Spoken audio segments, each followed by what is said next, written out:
ನಮಸ್ಕಾರ ಫ್ರೆಂಡ್ಸ್, ನಾನು ನಿಮ್ಮ ಉನ್ನಿಕುಮಾರ್ ಮಾತಾಡ್ತಾ ಇದ್ದೀನಿ.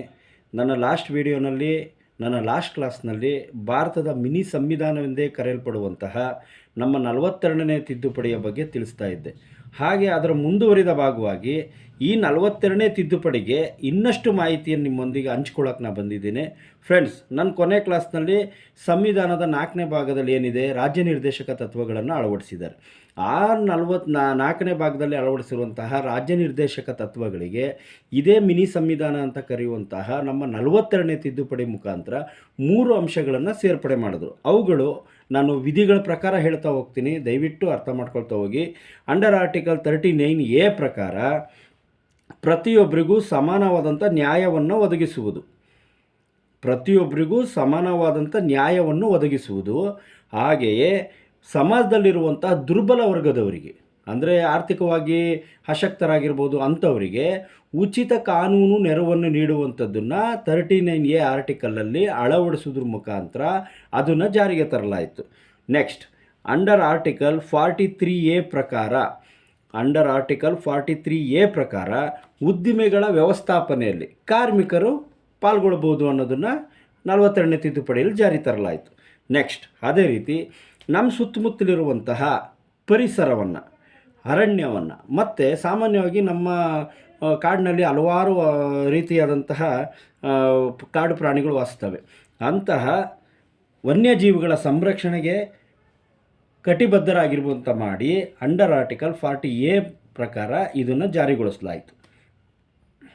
ಫ್ರೆಂಡ್ಸ್, 42ನೇ ತಿದ್ದುಪಡಿ ಮೂಲಕ ಸೇರ್ಪಡೆ ಮಾಡಿದಂತಹ ಈ ಅಂಶಗಳನ್ನು, ಹಾಗೆಯೇ ಮತ್ತು 42ನೇ ತಿದ್ದುಪಡಿ ಮೂಲಕ ಬದಲಾವಣೆ ಮಾಡಲಾದ ಅಂಶಗಳಂತಂದರೆ, ಸಾಮಾನ್ಯವಾಗಿ ನಮ್ಮ ಭಾರತ ದೇಶದಲ್ಲಿ ಕೇಂದ್ರ ಸರ್ಕಾರ, ರಾಜ್ಯದಲ್ಲಿ ರಾಜ್ಯ ಶಾಸನ ಸಭೆಗಳ ಸರ್ಕಾರ ಅಧಿಕಾರದಲ್ಲಿರುತ್ತೆ. ಅಂತಹ ಕೇಂದ್ರದಲ್ಲಿನ ಲೋಕಸಭೆ ಹಾಗೂ ರಾಜ್ಯಗಳಲ್ಲಿನ ವಿಧಾನಸಭೆಗಳ ಅಧಿಕಾರಾವಧಿಯನ್ನು 5 ರಿಂದ 6 ವರ್ಷಗಳಿಗೆ 42ನೇ ತಿದ್ದುಪಡಿಯಲ್ಲಿ ಹೆಚ್ಚಿಸಲಾಯಿತು. ದಯವಿಟ್ಟು ಗಮನ ಹರಿಸಿ. 42ನೇ ತಿದ್ದುಪಡಿಯಲ್ಲಿ ಕೇಂದ್ರದಲ್ಲಿರುವಂತಹ ಲೋಕಸಭೆ, ರಾಜ್ಯದಲ್ಲಿರುವಂತಹ ರಾಜ್ಯ ವಿಧಾನಸಭೆಗಳ ಅಧಿಕಾರಾವಧಿಯನ್ನು 5 ರಿಂದ 6 ವರ್ಷಗಳಿಗೆ ಹೆಚ್ಚಿಸಲಾಯಿತು. ಓಕೆ. ನೆಕ್ಸ್ಟ್ ಫ್ರೆಂಡ್ಸ್, ನಮ್ಮ ದೇಶದಲ್ಲಿ ಪ್ರಥಮ ಪ್ರಜೆಯಾಗಿರುವಂತಹವರು ರಾಷ್ಟ್ರಪತಿಗಳು. ಅಂತಹ ರಾಷ್ಟ್ರಪತಿಗಳು ತಮ್ಮ ಅಧಿಕಾರವನ್ನು ಚಲಾಯಿಸಬೇಕಾದರೆ ಕೇಂದ್ರದಲ್ಲಿನ ಪ್ರಧಾನಮಂತ್ರಿ ಮತ್ತು ಮಂತ್ರಿಮಂಡಲದ ಸಲಹೆ ಮೇರೆಗೆ ರಾಷ್ಟ್ರಪತಿಗಳು ತಮ್ಮ ಅಧಿಕಾರವನ್ನು ಚಲಾಯಿಸಬೇಕು ಅಂತ ಹೇಳಿ ಇದೇ 42ನೇ ತಿದ್ದುಪಡಿಯಲ್ಲಿ ಹೇಳಲಾಯಿತು. ನೆಕ್ಸ್ಟ್, 1971ರ ಜನಗಣತಿ ಆಧಾರದ ಮೇಲೆ 2010ನೇ ಇಸವಿಯವರೆಗೂ ಕೇಂದ್ರದಲ್ಲಿರುವಂತಹ ಲೋಕಸಭೆ ಮತ್ತು ರಾಜ್ಯದಲ್ಲಿರುವಂತಹ ವಿಧಾನಸಭೆಗಳ ಸ್ಥಾನಗಳನ್ನು ಹೆಚ್ಚಿಗೆ ಮಾಡಬಾರ್ದು ಅಂತ ಜಾರಿಗೆ ತರಲಾಯಿತು.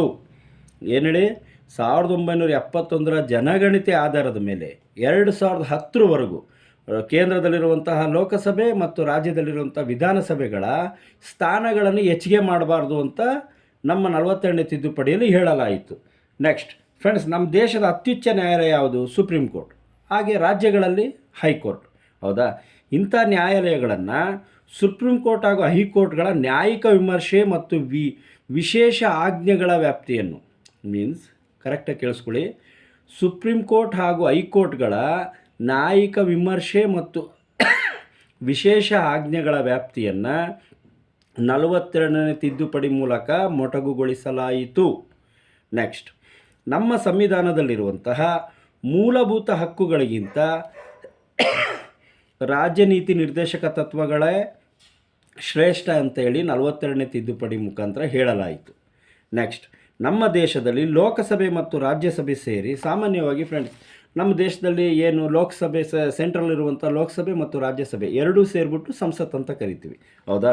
ಅಂಥ ಸಂಸತ್ತಿಗೆ 42ನೇ ತಿದ್ದುಪಡಿ ಮುಖಾಂತರ ಸಂವಿಧಾನ ತಿದ್ದುಪಡಿ ಮಾಡುವಂತಹ ಪಾರಮ್ಯತೆಯನ್ನು ಒತ್ತಿ ಹೇಳಲಾಯಿತು. ಅಂದರೆ ಸಂವಿಧಾನ ತಿದ್ದುಪಡಿ ಮಾಡುವುದರಲ್ಲಿ ಸಂಸತ್ತು ಶ್ರೇಷ್ಠವಾಗಿದೆ ಅಂತ ಹೇಳಲಾಯಿತು. ನೆಕ್ಸ್ಟ್, ತಮ್ಮ ಸಂವಿಧಾನದ ಮೂಲಕ ನಮಗೆ ಕೊಟ್ಟಿರುವಂತಹ ಯಾವುದಾದರೂ ಮೂಲಭೂತ ಹಕ್ಕು ಉಲ್ಲಂಘನೆ ಆಗಿದೆ ಅಂತ ಹೇಳಿ ರಾಜ್ಯ ನಿರ್ದೇಶಕ ತತ್ವಗಳನ್ನು ಅನುಷ್ಠಾನಗೊಳಿಸುವುದನ್ನು ಯಾವುದೇ ಕಾರಣಕ್ಕೂ ಮೊಟಕುಗೊಳಿಸುವಂತಿಲ್ಲ ಅಥವಾ ತಡೆ ಹಿಡಿಯುವಂತಿಲ್ಲ ಅಂತ 42ನೇ ತಿದ್ದುಪಡಿಯಲ್ಲೂ ಹೇಳಲಾಯಿತು. ಫ್ರೆಂಡ್ಸ್, ಈಗ ನಮ್ಮ ಸಂಸತ್ತಿನ ಯಾವುದೇ ಒಂದು ಮಸೂದೆ ಪಾಸಾಗಿದೆ ಅಂತ ಆದರೆ ಆ ಮಸೂದೆಗೆ ಸಂವಿಧಾನದ ಯಾವುದೇ ತಿದ್ದುಪಡಿ ಆಗಿಲ್ಲದಿದ್ದರೆ ಅಂತಹ ಯಾವುದೇ ಮಸೂದೆಯನ್ನಾದರೂ ನ್ಯಾಯಾಲಯದಲ್ಲಿ ಪ್ರಶ್ನಿಸಬಹುದಾಗಿರುತ್ತದೆ. ದಯವಿಟ್ಟು ಅರ್ಥ ಮಾಡ್ಕೊಳ್ರಿ. ಯಾವುದೋ ಒಂದು ಮಸೂದೆ ಸಂಸತ್ತಿಂದ ಪಾಸಾಗಿರತ್ತೆ ಮಸೂದೆ, ಅದು ಸಂವಿಧಾನದ ತಿದ್ದುಪಡಿ ಒಳಪಟ್ಟಿರಲ್ಲ. ಅಂಥ ಮಸೂದೆಯನ್ನು ಯಾವ ನ್ಯಾಯಾಲಯದಲ್ಲಾದರೂ ಕೂಡ ನಾವು ಪ್ರಶ್ನಿಸಬಹುದಾಗಿರುತ್ತದೆ. ನೆಕ್ಸ್ಟ್ ಫ್ರೆಂಡ್ಸ್, ನಮ್ಮ ಸಂವಿಧಾನದಲ್ಲಿ ಕೇಂದ್ರ ಪಟ್ಟಿ, ರಾಜ್ಯ ಪಟ್ಟಿ, ಸಮವರ್ತಿ ಪಟ್ಟಿ ಅಂತ 3 ಪಟ್ಟಿಗಳಿದ್ದಾವೆ. ಸಮವರ್ತಿ ಪಟ್ಟಿನ ಸಾಮಾನ್ಯವಾಗಿ ಆಸ್ಟ್ರೇಲಿಯಾ ಸಂವಿಧಾನದಿಂದ ಎರವಲು ಪಡೆಯಲಾಗಿದೆ. ಅದೇ ರೀತಿ ಕೇಂದ್ರ ಪಟ್ಟಿ, ರಾಜ್ಯ ಪಟ್ಟಿನ ಕೆನಡಾ ಸಂವಿಧಾನದಿಂದ ಎರವಲು ಪಡೆಯಲಾಗಿದೆ. ಇಂಥ 42ನೇ ತಿದ್ದುಪಡಿಯಲ್ಲಿ ರಾಜ್ಯ ಪಟ್ಟಿಯಲ್ಲಿದ್ದಂತಹ 5 ಅಂಶಗಳನ್ನು, 5 ವಿಷಯಗಳನ್ನು ಸಮವರ್ತಿ ಪಟ್ಟಿಗೆ ವರ್ಗಾಯಿಸಲಾಯಿತು. ಅವು ಯಾವುವಪ್ಪ ಅಂತಂದರೆ ಶಿಕ್ಷಣ, ಎಜುಕೇಷನ್, ಅರಣ್ಯ, ಫಾರೆಸ್ಟ್, ವನ್ಯಜೀವಿ ಮತ್ತು ಪಕ್ಷಿಗಳ ಸಂರಕ್ಷಣೆ. ಓಕೆ, ಶಿಕ್ಷಣ, ಅರಣ್ಯ, ವನ್ಯಜೀವಿಗಳು ಮತ್ತು ಪಕ್ಷಿಗಳ ಸಂರಕ್ಷಣೆ, ಅಳತೆ ಮತ್ತು ತೂಕ, ಹಾಗೆ ಸುಪ್ರೀಂ ಕೋರ್ಟ್ ಮತ್ತು ಹೈಕೋರ್ಟ್ ಹೊರತುಪಡಿಸಿ ಉಳಿದ ನ್ಯಾಯಾಲಯಗಳು ಯಾವ್ಯಾವ ಬರ್ತಾವೋ ಅವುಗಳ ರಚನೆ ಮತ್ತು ಅಧಿಕಾರಗಳು ಸಂಬಂಧಪಟ್ಟವುದನ್ನು ರಾಜ್ಯ ಪಟ್ಟಿಯಿಂದ ಸಮವರ್ತಿ ಪಟ್ಟಿಗೆ ವರ್ಗಾಯಿಸಲಾಯಿತು. ಓಕೆ, ನೆಕ್ಸ್ಟ್, ಇದೇ ತಿದ್ದುಪಡಿ ಮುಖಾಂತರ ನಮ್ಮ ದೇಶದ ಯಾವುದೇ ಭಾಗದಲ್ಲಾದರೂ ಏನಾದರೂ ರಾಷ್ಟ್ರೀಯ ತುರ್ತು ಪರಿಸ್ಥಿತಿ ಘೋಷಿಸಬಹುದು ಅಂತ. ಹಾಗೆ ನಮ್ಮ ಈ 42ನೇ ತಿದ್ದುಪಡಿ ಮುಖಾಂತರ ರಾಷ್ಟ್ರೀಯ ತುರ್ತು ಪರಿಸ್ಥಿತಿನ ದೇಶದ ಯಾವುದೇ ಭಾಗದಲ್ಲಾದರೂ ಘೋಷಿಸಬಹುದು ಅಂತೇಳಿ ಅವಕಾಶ ಮಾಡಿಕೊಡಲಾಯಿತು. ಹಾಗೆ ಫ್ರೆಂಡ್ಸ್, ಈ ತಿದ್ದುಪಡಿ ಬರೋಕ್ಕಿಂತ ಮೊದಲು ಯಾವುದೋ ಒಂದು ರಾಜ್ಯದಲ್ಲಿ ಏನಾದರೂ ರಾಷ್ಟ್ರಪತಿ ಆಳ್ವಿಕೆ ಜಾರಿಯಲ್ಲಿತ್ತು ಅಂದರೆ ಆ ರಾಷ್ಟ್ರಪತಿ ಆಳ್ವಿಕೆಯ ಅವಧಿ ಎಷ್ಟಿತ್ತು? 6 ತಿಂಗಳಿತ್ತು. ಬಟ್ 42ನೇ ತಿದ್ದುಪಡಿ ಬಂದ ಮೇಲೆ ಯಾವುದೇ ರಾಜ್ಯದಲ್ಲಿ ರಾಷ್ಟ್ರಪತಿ ಆಳ್ವಿಕೆ ಜಾರಿಯಲ್ಲಿದ್ದರೆ ಅದರ ಅಧಿಕಾರಾವಧಿಯನ್ನು 6 ತಿಂಗಳಿಂದ 1 ವರ್ಷಗಳಿಗೆ ಹೆಚ್ಚಿಸಲಾಯಿತು. ದಯವಿಟ್ಟು ಗಮನ ಇಟ್ಟು ಕೇಳಿ. ಇದು ತುಂಬ ಎಕ್ಸಾಮ್ಗಳಲ್ಲಿ ಕೇಳೋವಂಥ ಚಾನ್ಸಸ್ ಇರುತ್ತೆ. ಈಗಾಗಲೇ ತುಂಬ ಎಕ್ಸಾಮ್ಗಳಲ್ಲೂ ಕೇಳಿದ್ದಾರೆ. ಓಕೆನಾ? ಹಾಗೆ ನಮ್ಮ ದೇಶದಲ್ಲಿರುವಂಥ ಯಾವುದೇ ರಾಜ್ಯದಲ್ಲಿ ಯಾವುದೋ ಒಂದು ಗಂಭೀರ ಪರಿಸ್ಥಿತಿಯಿಂದ ಸಾರ್ವಜನಿಕರಿಗೆ ಯಾವುದೇ ಶಾಂತಿ ಸೌಹಾರ್ದತೆಗೆ ಏನಾದರೂ ತೊಂದರೆ ಉಂಟಾಗಿದೆ ಅಂತೇಳಿ ಕೇಂದ್ರದ ಗಮನಕ್ಕೆ ಬಂದಾಗ ಕೇಂದ್ರ ಸರ್ಕಾರ ತನ್ನ ಸೇನೆಯನ್ನು ಆ ಸಂಬಂಧಪಟ್ಟ ರಾಜ್ಯಗಳಿಗೆ ನಿಯೋಜನೆ ಮಾಡ್ಬೋದು ಅಂತ ಹೇಳಿ ಈ 42ನೇ ತಿದ್ದುಪಡಿಯಲ್ಲಿ ಅವಕಾಶ ಮಾಡಿಕೊಡ್ಲಾಯಿತು. ಹಾಗೆ ನಮ್ಮ ದೇಶಕ್ಕೆ ಸಂಬಂಧಪಟ್ಟಂತೆ ನಮ್ಮ ದೇಶದ ಶಾಂತಿ ಸುವ್ಯವಸ್ಥೆ ಕಾಪಾಡೋದಕ್ಕೆ ರಾಷ್ಟ್ರ ವಿರೋಧಿ ಚಟುವಟಿಕೆಗಳಲ್ಲಿ ತೊಡಗಿರುವಂತಹ ವಿಚಾರಗಳಿಗೆ ಸಂಬಂಧಪಟ್ಟಂತೆ ಸಂಸತ್ತು ಕಾಯ್ದೆ ಮಾಡ್ಬೋದು ಅಂತೇಳಿ 42ನೇ ತಿದ್ದುಪಡಿಯಲ್ಲಿ ಅವಕಾಶ ಮಾಡಿಕೊಡಲಾಯಿತು. ಹಾಗೆ ಸಂಸತ್ತು ಮತ್ತು ರಾಜ್ಯ ಶಾಸಕಗಳು ಸಭೆ ಸೇರುವುದಕ್ಕೆ ಇಂತಿಷ್ಟೇ ಕೋರಮ್ ಅಂದರೆ ಕನಿಷ್ಠ ಹಾಜರಾತಿ ಅಂತ ಇರುತ್ತೆ. ಅಂಥ ಕೋರಮನ್ನು ಈ ನಮ್ಮ 42ನೇ ಸಂವಿಧಾನ ತಿದ್ದುಪಡಿಯಲ್ಲಿ ತೆಗೆದುಹಾಕಲಾಯಿತು. ಫ್ರೆಂಡ್ಸ್, 42ನೇ ತಿದ್ದುಪಡಿಯಲ್ಲಿ ಸಾಮಾನ್ಯವಾಗಿ ಅರ್ಥ ಮಾಡ್ಕೊಳ್ಳಿ, ಅಖಿಲ ಭಾರತ ನ್ಯಾಯಾಂಗ ಸೇವೆಯ ಸೃಷ್ಟಿಗೆ ಇದರಲ್ಲಿ ಅವಕಾಶ ಮಾಡಿಕೊಡಲಾಯಿತು. ಅಂದರೆ ಇಂಡಿಯನ್ ಜುಡಿಷಿಯರಿ ಸರ್ವಿಸ್ ಅಂತ ನಾವೇನು ಕರಿತೀವಲ್ಲ, ಅದು ಅಸ್ತಿತ್ವಕ್ಕೆ ಅದು ಸೃಷ್ಟಿ ಕಾರಣವಾಗಿದ್ದೇ ಭಾರತದ 42ನೇ ಸಂವಿಧಾನ ತಿದ್ದುಪಡಿ.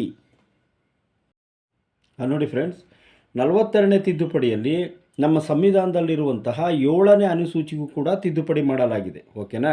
42ನೇ ತಿದ್ದುಪಡಿ ಮೂಲಕ ನಾನು ಈಗ ಏನೇನು ಹೇಳಿದ್ದೀನೋ ಇಷ್ಟು ಬದಲಾವಣೆಯನ್ನು ಕೂಡ ಮಾಡಲಾಗಿದೆ. ಈ ತಿದ್ದುಪಡಿಯಲ್ಲಿ ಇನ್ನೂ ಅನೇಕ ಬದಲಾವಣೆಗಳು ಕೂಡ ಮಾಡಿದ್ದಾರೆ. ಆದರೆ ಎಕ್ಸಾಮ್ ಓರಿಯೆಂಟೆಡ್ ದೃಷ್ಟಿಯಿಂದ ನಾನು ಈಗೇನು ಮೇಲ್ಗಡೆ ಇಷ್ಟೊಂದು ಅಂಶಗಳು ಹೇಳಿದ್ದೀನಲ್ಲ, ದಯಮಾಡಿ ಇವುಗಳನ್ನು ಚೆನ್ನಾಗಿ ಮಂದಟ್ಟು ಮಾಡ್ಕೊಳ್ಳಿ. ಯಾಕೆಂದರೆ ಇದರಲ್ಲಿ ಯಾವುದಾದ್ರೂ ಕ್ವಶನ್ ಕೇಳಬಹುದು. ಯಾವುದೇ ಕ್ವಶನ್ ಕೇಳಿದ್ರೂ ಕೂಡ 42ನೇ ತಿದ್ದುಪಡಿ ಸಂಬಂಧಪಟ್ಟಂಗೆ ನೀವು ಕ್ವಶನ್ನಿಗೆ ಆರಾಮ್ಸೆ ಅನುಸಾರ ಬಿಡಿಸ್ಬೋದು.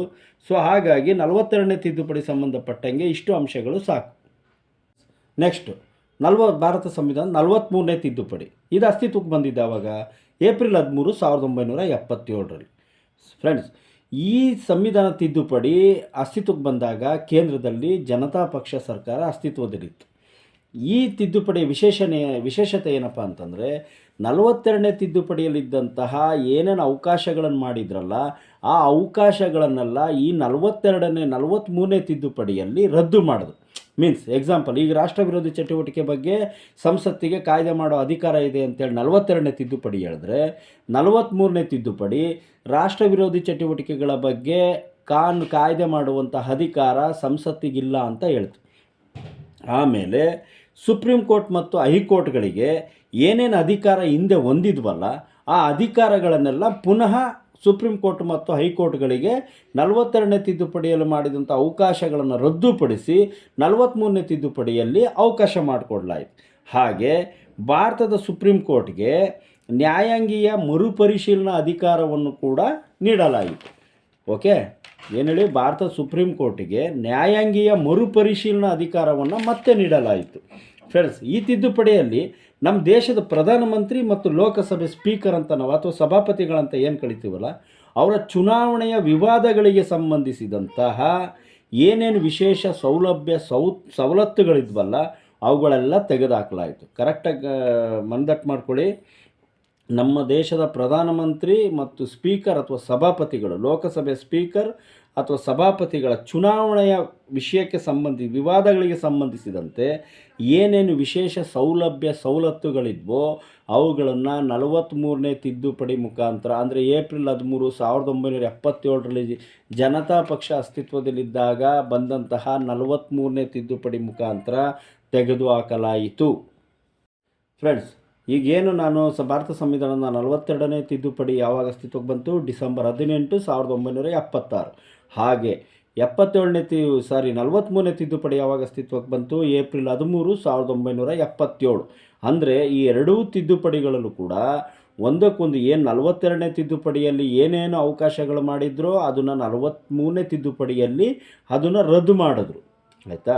ಇವುಗಳು ವ್ಯತಿರಿಕ್ತವಾಗಿ ಅದು 42ನೇ ತಿದ್ದುಪಡಿನ ಕಾಂಗ್ರೆಸ್ ಸರ್ಕಾರ, ಇಂದಿರಾ ಗಾಂಧಿ ಸರ್ಕಾರ ಅಸ್ತಿತ್ವಕ್ಕೆ ತಂದಿದ್ದರೆ ಇದನ್ನು ಜನತಾ ಪಕ್ಷ ಕೇಂದ್ರದಲ್ಲಿ ಅಸ್ತಿತ್ವಕ್ಕೆ ತಂದರು. ಈ ಎರಡೂ ತಿದ್ದುಪಡಿಗಳಲ್ಲಿ ಏನು ಆಳ್ವಿಕೆಗೆ ಏನೇನು ಬೇಕಾಗಿರುತ್ತೋ ಅದೆಲ್ಲ ತಿದ್ದುಪಡಿಗಳನ್ನು, ಮಾರ್ಪಾಡುಗಳನ್ನು ಮಾಡ್ಕೊಳ್ತಾನೇ ಬಂದರು. ಫ್ರೆಂಡ್ಸ್, ಈಗ ನಾವು ನಮ್ಮ ಭಾರತ ಸಂವಿಧಾನದ ಪ್ರಥಮ ತಿದ್ದುಪಡಿಯಿಂದ ಅಭ್ಯಸಿಸ್ತಾ ಹೋಗೋಣ.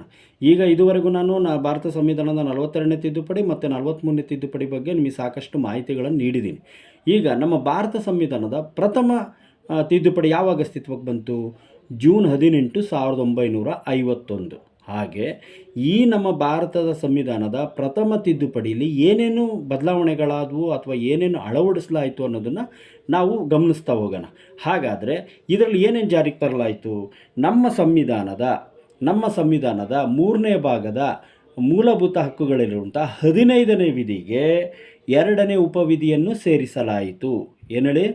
15ನೇ ವಿಧಿಗೆ 2ನೇ ಉಪವಿಧಿಯನ್ನು ಸೇರಿಸಲಾಯಿತು. ಹಾಗಾದರೆ ನಮ್ಮ ಸಂವಿಧಾನದ 15 ಸಬ್ ಕ್ಲಾಸ್ 2ನೇ ವಿಧಿ ಏನು ಹೇಳುತ್ತೆ ಅಂತಂದರೆ, ನಮ್ಮ ದೇಶದಲ್ಲಿರುವಂತಹ ಆರ್ಥಿಕವಾಗಿ, ಸಾಮಾಜಿಕವಾಗಿ ಹಿಂದುಳಿದವರ ಅಭಿವೃದ್ಧಿಗೆ ಸಂಬಂಧಿಸಿದಂತೆ ರಾಜ್ಯವು ವಿಶೇಷವಾದ ನಿಯಮಗಳನ್ನು ರಚಿಸುವಂತಹ ಅಧಿಕಾರ ಪಡೆಯಿತು.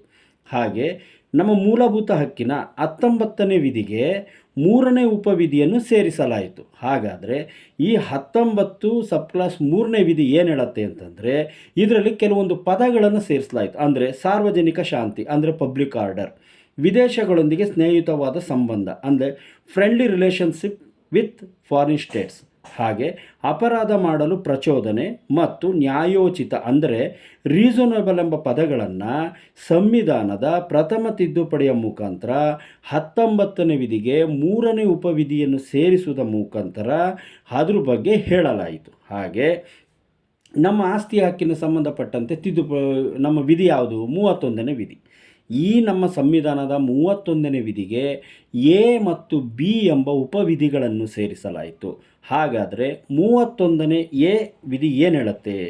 ಈ ರಾಜ್ಯವು ಯಾವುದೋ ಒಂದು ಸಾರ್ವಜನಿಕ ಹಿತದೃಷ್ಟಿಯಿಂದ ಯಾವುದೋ ಖಾಸಗಿ ಒಡೆತನದಲ್ಲಿರುವಂತಹ ಆಸ್ತಿಯ ನಿರ್ವಹಣೆಯನ್ನು ಸೀಮಿತ ಅವಧಿಯವರೆಗೆ ನೋಡಿಕೊಳ್ಳುವುದಕ್ಕೋಸ್ಕರ ತನ್ನ ತೆಕ್ಕೆಗೆ ತೆಗೆದುಕೊಳ್ಬೋದು ಅಂತ ಹೇಳುತ್ತೆ. ಅದೇ ರೀತಿ 31 ಬಿ ವಿಧಿ ಪ್ರಕಾರ, ಅಂದರೆ ಯಾವುದೇ ಭೂ ಸುಧಾರಣಾ ಕಾಯ್ದೆಯನ್ನು ನ್ಯಾಯಾಂಗವು ಪರಿಶೀಲಿಸುವಂತಿಲ್ಲ. ಫ್ರೆಂಡ್ಸ್, ಇಲ್ಲಿ ಗಮನ ಇಟ್ಕೊಳ್ಳಿ. ಭಾರತದ ಪ್ರಥಮ ತಿದ್ದುಪಡಿಯಲ್ಲಿ 9A ಅನುಸೂಚಿಯನ್ನು ಅಳವಡಿಸಲಾಯಿತು. ಈ 9ನೇ ಅನುಸೂಚಿ ಏನು ಹೇಳುತ್ತೆ? ವಿವಿಧ ರಾಜ್ಯಗಳಿದ್ದಂತಹ ಭೂ ಸುಧಾರಣಾ ಕಾಯ್ದೆಯನ್ನು ಇದರೊಳಗೆ ಸೇರಿಸಲಾಯಿತು. ಈ ಭೂ ಸುಧಾರಣಾ ಕಾಯ್ದೆಗಳನ್ನು ನ್ಯಾಯಾಂಗವು ಪರಿಶೀಲಿಸುವಂತಿಲ್ಲ ಅಂತೇಳಿ 31ನೇ ವಿಧಿಗೆ ಬಿ ಸಬ್ ಕ್ಲಾಸನ್ನು ಸೇರಿಸೋದರೊಂದಿಗೆ ಹೇಳಲಾಯಿತು. ಅದೇ ರೀತಿ ಫ್ರೆಂಡ್ಸ್, ಈ ತಿದ್ದುಪಡಿಯಲ್ಲಿ ಆದಂಥ ಮತ್ತಷ್ಟು ಬದಲಾವಣೆ ಏನಪ್ಪ ಅಂತಂದರೆ, ಸಂವಿಧಾನದಲ್ಲಿರುವಂತಹ 85 ಮತ್ತು 87ನೇ ವಿಧಿಗಳಲ್ಲಿ ಬದಲಾವಣೆ ತರಲಾಯಿತು. ಅಂದರೆ ಈ ತಿದ್ದುಪಡಿಗೆ ಮುಂಚೆ 85ನೇ ವಿಧಿ ಏನು ಹೇಳ್ತಾ ಇತ್ತು, ವರ್ಷಕ್ಕೆ 2 ಬಾರಿ ಸಂಸತ್ತಿನ ಅಧಿವೇಶನ ಕರೆಯಲಾಗುತ್ತಿತ್ತು ಹಾಗೂ ಪ್ರತಿ ಅಧಿವೇಶನ ಆರಂಭವಾದಾಗ ರಾಷ್ಟ್ರಪತಿಗಳು ಎರಡೂ ಸದನಗಳನ್ನು ಉದ್ದೇಶಿಸಿ ಮಾತನಾಡಬೇಕಾಗಿತ್ತು. ಆದರೆ ಈ ಪ್ರಥಮ ತಿದ್ದುಪಡಿಯಲ್ಲಿ ರಾಷ್ಟ್ರಪತಿಗಳು 2ಕ್ಕಿಂತ ಹೆಚ್ಚು ಬಾರಿ ಸಂಸತ್ತಿನ ಅಧಿವೇಶನವನ್ನು ಕರೀಬಹುದು. ಹಾಗೆಯೇ ಪ್ರತಿ ವರ್ಷ ಅಧಿವೇಶನ ಆರಂಭವಾದಾಗ ಮಾತ್ರ ರಾಷ್ಟ್ರಾಧ್ಯಕ್ಷರು ಎರಡೂ ಸದನಗಳನ್ನು ಉದ್ದೇಶಿಸಿ ಮಾತನಾಡತಕ್ಕದ್ದು ಅಂತ ಹೇಳಿತು. ಅದೇ ರೀತಿ ಈ ಎರಡು ಅಧಿವೇಶನಗಳ ಅಂತರ, ಅಂದರೆ ಏನು ವರ್ಷಕ್ಕೆ 2ಕ್ಕಿಂತ ಹೆಚ್ಚು ಬಾರಿ ನಾವು ಸಂಸತ್ತಿನ ಅಧಿವೇಶನ ಕರಿಬೇಕು ಅಂತ ಹೇಳಿದ್ವಲ್ಲ, ಆ 2 ಅಧಿವೇಶನಗಳ ಅಂತರ 6 ತಿಂಗಳಿಗಿಂತ ಮೀರು ಆಗಿರಲಿಲ್ಲ ಫ್ರೆಂಡ್ಸ್. ಅದೇ ರೀತಿ ರಾಜ್ಯದಲ್ಲಿರುವಂತಹ ಸಂವಿಧಾನದ ವಿಧಿಗಳಾದ 174 ಹಾಗೂ 176ನೇ ವಿಧಿಗಳಿಗೂ ಕೂಡ ಇದೇ ರೀತಿ ತಿದ್ದುಪಡಿ ಮಾಡಲಾಗಿದೆ.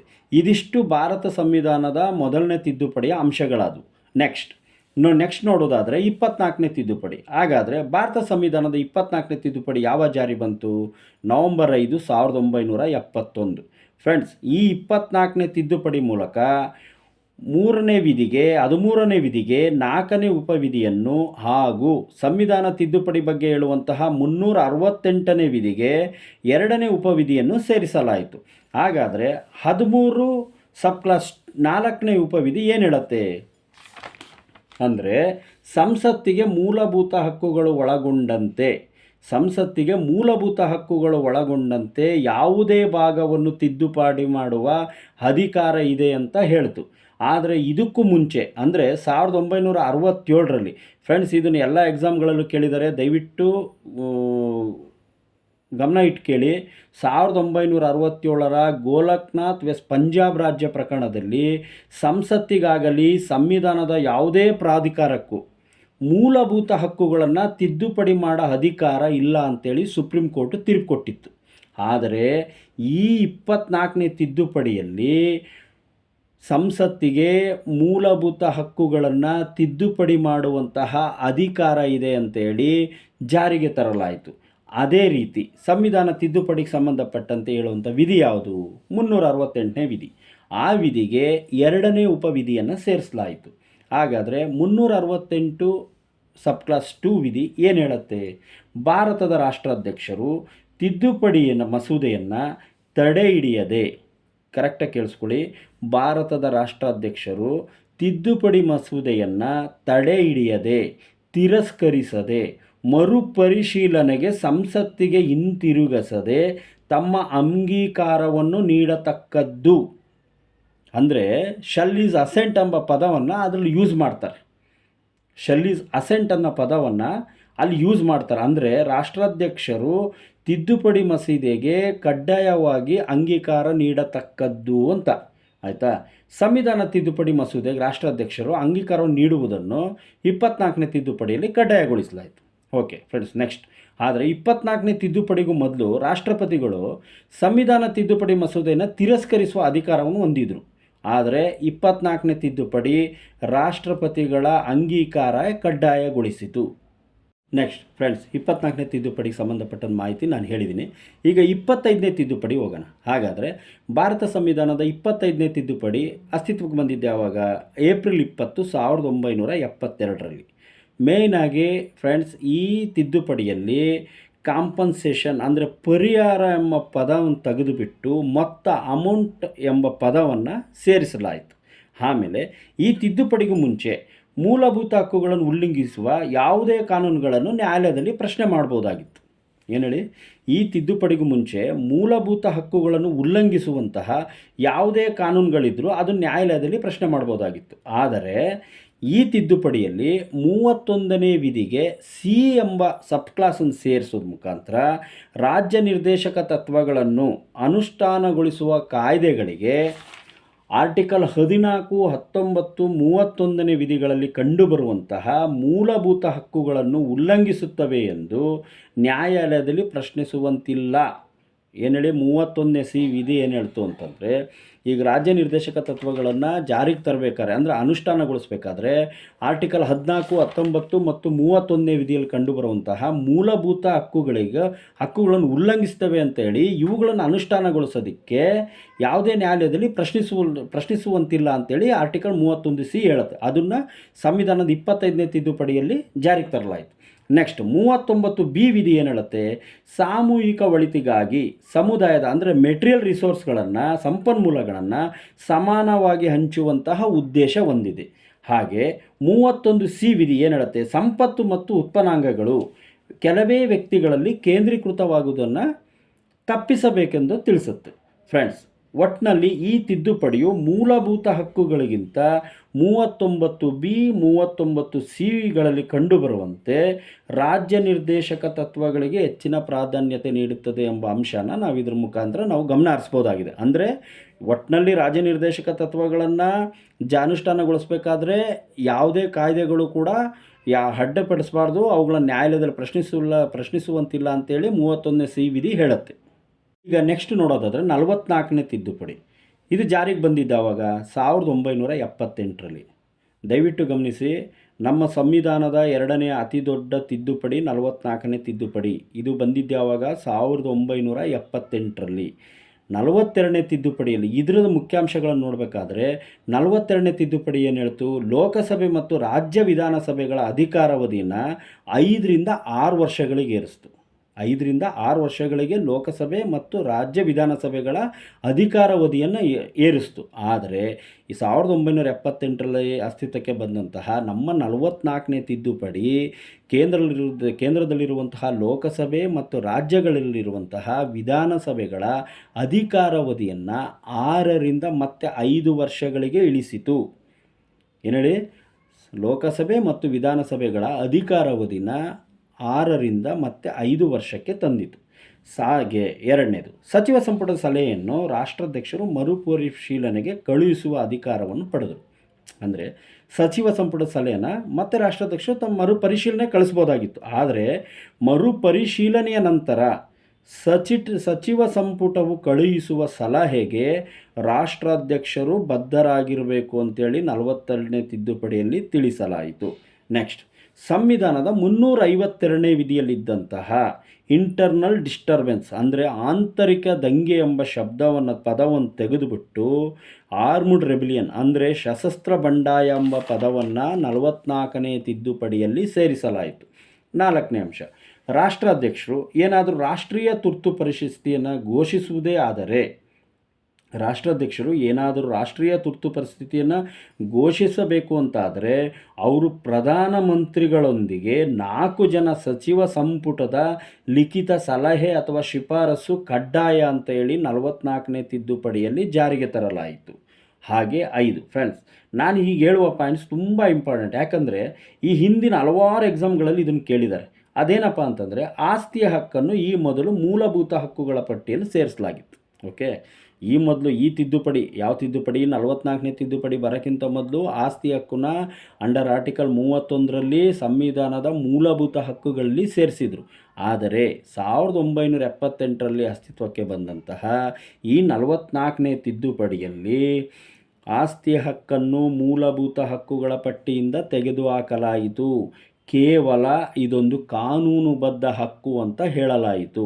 ತುಂಬ ಎಕ್ಸಾಮ್ಗಳಲ್ಲಿ ಕೇಳಿದ್ದಾರೆ, ಆಸ್ತಿಯ ಹಕ್ಕನ್ನು ಯಾವ ತಿದ್ದುಪಡಿಯ ಮುಖಾಂತರ ತೆಗೆದುಹಾಕಲಾಯಿತು ಹಾಗೂ ಆಸ್ತಿಯ ಹಕ್ಕು ಮೂಲಭೂತ ಹಕ್ಕೆ ಅಥವಾ ಕಾನೂನುಬದ್ಧ ಹಕ್ಕೆ ಅಂತ ತುಂಬ ಕಡೆ ಎಕ್ಸಾಮ್ಗಳಲ್ಲಿ ಕೇಳಿದ್ದಾರೆ. ಸೊ ಆಸ್ತಿಯ ಹಕ್ಕನ್ನು 44ನೇ ತಿದ್ದುಪಡಿಯಲ್ಲಿ ಮೂಲಭೂತ ಹಕ್ಕುಗಳಿಂದ ತೆಗೆದುಹಾಕಲಾಯಿತು. ಅದನ್ನು ಕಾನೂನುಬದ್ಧ ಹಕ್ಕು ಅಂತ ಮಾತ್ರ ಘೋಷಣೆ ಮಾಡಲಾಯಿತು. ಓಕೆನಾ, ಅದಕ್ಕೆ ಕಾನೂನುಬದ್ಧ ಹಕ್ಕಿನ ಸ್ಥಾನಮಾನ ನೀಡಲಾಯಿತು. ನೆಕ್ಸ್ಟ್, ರಾಷ್ಟ್ರೀಯ ತುರ್ತು ಪರಿಸ್ಥಿತಿಯ ಸಂದರ್ಭದಲ್ಲಿ 20 ಮತ್ತು ನಮ್ಮ ಸಂವಿಧಾನದ 20 ಮತ್ತು 21ನೇ ವಿಧಿಗಳಲ್ಲಿ ಕಂಡುಬರುವಂತಹ ಮೂಲಭೂತ ಹಕ್ಕುಗಳನ್ನು ರದ್ದುಗೊಳಿಸದಂತೆ 44ನೇ ತಿದ್ದುಪಡಿ ಮೂಲಕ ಮಾಡಲಾಯಿತು. ಅಂದರೆ ರಾಷ್ಟ್ರೀಯ ತುರ್ತು ಪರಿಸ್ಥಿತಿ ಏನಾದರೂ ಅಸ್ತಿತ್ವದಲ್ಲಿತ್ತು ಅಂದಾಗ ನಮ್ಮ ಮೂಲಭೂತ ಹಕ್ಕುಗಳಲ್ಲಿರುವಂತಹ 20 ಮತ್ತು 21ನೇ ವಿಧಿಗಳಲ್ಲಿರುವಂತಹ ಸೌಕರ್ಯಗಳನ್ನು ರದ್ದುಗೊಳಿಸಬಾರ್ದು ಅಂತೇಳಿ 44ನೇ ತಿದ್ದುಪಡಿ ಮೂಲಕ ಮಾಡಲಾಯಿತು. ನೆಕ್ಸ್ಟ್ 7, ರಾಷ್ಟ್ರಪತಿ, ಉಪರಾಷ್ಟ್ರಪತಿ, ಪ್ರಧಾನಮಂತ್ರಿ, ಸ್ಪೀಕರ್ ಚುನಾವಣೆಗೆ ಸಂಬಂಧಿಸಿದ ವಿವಾದಗಳನ್ನು ಇತ್ಯರ್ಥಪಡಿಸುವ ಅಧಿಕಾರವನ್ನು ನ್ಯಾಯಾಲಯಗಳಿಗೆ 44ನೇ ತಿದ್ದುಪಡಿ ಮುಖಾಂತರ ನೀಡಲಾಯಿತು. 8, ಆದಾಯವಿದ್ದಂತಹ ರಾಜ್ಯಗಳಿಗೆ ಮಿಲಿಟರಿ ಪಡೆಗಳನ್ನು ಕಳಿಸುವ ಕೇಂದ್ರದ ಅಧಿಕಾರವನ್ನು ತೆಗೆದುಹಾಕಲಾಯಿತು. ಎಲ್ಲಿಂದ? ಈ 44ನೇ ತಿದ್ದುಪಡಿ ಮುಖಾಂತರ. ಆಮೇಲೆ ರಾಜ್ಯಗಳಲ್ಲಿ ರಾಷ್ಟ್ರಪತಿಗಳ ಆಳ್ವಿಕೆ, ಅಂದರೆ ರಾಜ್ಯಗಳಲ್ಲಿ ರಾಷ್ಟ್ರಪತಿ ಆಳ್ವಿಕೆನ 6 ತಿಂಗಳಿಗೆ ನಿಗದಿಗೊಳಿಸಲಾಯಿತು. ಆದರೆ ಅದೇ 42ನೇ ತಿದ್ದುಪಡಿಯಲ್ಲಿ ಏನು ಮಾಡಿದ್ರು? 6 ತಿಂಗಳಿಂದ 1 ವರ್ಷಕ್ಕೆ ತೊಗೊಂಬಂದರು. ಆದರೆ 1978ರಲ್ಲಿ ಅಸ್ತಿತ್ವಕ್ಕೆ ಬಂದಂತಹ 44ನೇ ತಿದ್ದುಪಡಿಯಲ್ಲಿ ರಾಜ್ಯಗಳಲ್ಲಿನ ರಾಷ್ಟ್ರಪತಿ ಆಡಳಿತವನ್ನು 1 ವರ್ಷದಿಂದ 6 ತಿಂಗಳಿಗೆ ನಿಗದಿಗೊಳಿಸಲಾಯಿತು. ನೆಕ್ಸ್ಟ್, ಮೊಟ್ಟ ಮೊದಲ ಬಾರಿಗೆ ಸಂವಿಧಾನದ 352ನೇ ವಿಧಿಗೆ ಕ್ಯಾಬಿನೆಟ್ ಎಂಬ ಹೊಸ ಪದವನ್ನು ಸೇರಿಸಲಾಯಿತು. ಏನು ಹೇಳಿ? ನಮ್ಮ ಸಂವಿಧಾನದಲ್ಲಿರುವಂತಹ 352ನೇ ವಿಧಿಗೆ ಕ್ಯಾಬಿನೆಟ್ ಎಂಬ ಪದವನ್ನು ಈ 1978ರಲ್ಲಿ ಅಸ್ತಿತ್ವಕ್ಕೆ ಬಂದಂತಹ 44ನೇ ತಿದ್ದುಪಡಿ ಮುಖಾಂತರ ಸೇರಿಸಲಾಯಿತು. ಅದೇ ರೀತಿ ಜೀವಿಸುವ ಮತ್ತು ಸ್ವಾತಂತ್ರ್ಯದ ಹಕ್ಕನ್ನು ಅಮಾನತುಗೊಳಿಸದಂತೆ ಮಾಡಲಾಯಿತು. ಫ್ರೆಂಡ್ಸ್, ನಾನು ಭಾರತದ ಸಂವಿಧಾನ ಆದಂತಹ ತಿದ್ದುಪಡಿಗಳ ಬಗ್ಗೆ ತುಂಬ ಇಂಪಾರ್ಟೆಂಟ್ ಆದಂತಹ ಬದಲಾವಣೆಗಳು ತಂದಂತಹ ಬಗ್ಗೆ ಹೇಳ್ತಾ ಇದ್ದೀನಿ, ದಯವಿಟ್ಟು ಗಮನಿಸಿ. ಈಗ ನಾನು ಭಾರತ ಸಂವಿಧಾನದ 42ನೇ ತಿದ್ದುಪಡಿ, 43ನೇ ತಿದ್ದುಪಡಿ, ಮೊದಲ ತಿದ್ದುಪಡಿ, 24ನೇ ತಿದ್ದುಪಡಿ, 25ನೇ ತಿದ್ದುಪಡಿ ಹಾಗೂ 44ನೇ ತಿದ್ದುಪಡಿ ಬಗ್ಗೆ ಹೇಳಿದ್ದೇನೆ. ಹಾಗೆ ನಮ್ಮ ಸಂವಿಧಾನದಲ್ಲಿ ಇಂಪಾರ್ಟೆಂಟ್ ಆದಂತಹ ಮತ್ತೊಂದು ತಿದ್ದುಪಡಿ ಅಂದರೆ ಸಂವಿಧಾನದ 52ನೇ ತಿದ್ದುಪಡಿ. ಇದು ಜಾರಿಗೆ ಬಂದಿದ್ದೆ ಆವಾಗ 1985ರ ರಾಜೀವ್ ಗಾಂಧಿ ಅವರ ಸರ್ಕಾರದಲ್ಲಿ ಈ ಸಂವಿಧಾನದ ತಿದ್ದುಪಡಿ ಅಸ್ತಿತ್ವಕ್ಕೆ ಬಂದಿತು. ಈ ತಿದ್ದುಪಡಿಯ ಅತಿ ಮುಖ್ಯವಾದ ವಿಷಯವೆಂದರೆ ಪಕ್ಷಾಂತರ ನಿಷೇಧ ಕಾಯ್ದೆ. ಅಂದರೆ ಭಾರತ ಸಂವಿಧಾನ 52ನೇ ತಿದ್ದುಪಡಿಯಲ್ಲಿ ಪಕ್ಷಾಂತರ ನಿಷೇಧ ಕಾಯ್ದೆಯನ್ನು ಜಾರಿಗೊಳಿಸಲಾಯಿತು. ಪಕ್ಷಾಂತರ ನಿಷೇಧ ಕಾಯ್ದೆಗೆ ಸಂಬಂಧಿಸಿದ ವಿವರಗಳನ್ನು ನಾವು ನಮ್ಮ ಸಂವಿಧಾನದ 10ನೇ ಅನುಸೂಚಿಯಲ್ಲಿ ಕಾಣಬಹುದು. ಯಾವ ಅನುಸೂಚಿಯಲ್ಲಿ? ನಮ್ಮ ಪಕ್ಷಾಂತರ ನಿಷೇಧ ಕಾಯ್ದೆಗೆ ಸಂಬಂಧಪಟ್ಟಂಥ ವಿಷಯಗಳನ್ನು ನಮ್ಮ ಸಂವಿಧಾನದ 10ನೇ ಅನುಸೂಚಿಯಲ್ಲಿ ಕಾಣಬಹುದು. ಇದೇ ಪಕ್ಷಾಂತರ ನಿಷೇಧ ಕಾಯ್ದೆಗೆ 2003ರಲ್ಲಿ 91ನೇ ತಿದ್ದುಪಡಿಯನ್ನು ಕೂಡ ತರಲಾಯಿತು. ಹಾಗಾದರೆ ಫ್ರೆಂಡ್ಸ್, ಈ ಪಕ್ಷಾಂತರ ನಿಷೇಧ ಕಾಯ್ದೆಯ ಮುಖ್ಯ ಅಂಶಗಳನ್ನು ನೋಡೋದಾದರೆ, 1, ಬೇಕಾದ್ರೆ ನೀವು ಪಾಯಿಂಟ್ಸ್ಗಳನ್ನು ಬರ್ಕೊಳ್ತಾನೂ ಹೋಗ್ಬೋದು. ನೋಡಿ, ಯಾವುದೇ ಸದಸ್ಯನು ತನ್ನ ಸ್ವಇಚ್ಛೆಯಿಂದ ಸದಸ್ಯತ್ವ ಏನಾದರೂ ತ್ಯಜಿಸಿದರೆ ಅಂತಹ ಸದಸ್ಯನನ್ನು ಶಾಸನ ಸಭೆಯ ಸದಸ್ಯತ್ವದಿಂದ ಅನರ್ಹಗೊಳಿಸಬಹುದು. 1. 2ನೇದು, ಸದನದಲ್ಲಿ ಮತದಾನ ನಡೆಯುವಾಗ ಯಾವುದೇ ಸದಸ್ಯನು ತನ್ನ ಪಕ್ಷದ ಪೂರ್ವಾನುಮತಿ ಇಲ್ಲದಲೇ ಏನಾದರೂ ಮತ ಚಲಾಯಿಸಿದ್ದೇ ಆದರೆ ಮತ್ತೆ ಅಂಥ ಮತ ಚಲಾಯಿಸಿದಂತಹ ಸದಸ್ಯನ ವಿರುದ್ಧ ಕನಿಷ್ಠ 15 ದಿವಸದಲ್ಲಿ ಸಂಬಂಧಪಟ್ಟಂತಹ ಪಕ್ಷ ಮನ್ನಿಸದಿದ್ದರೂ ಕೂಡ ಆ ಸದಸ್ಯನ ಶಾಸನ ಸಭೆಯ ಸದಸ್ಯತ್ವ ಅನರ್ಹವಾಗುತ್ತೆ.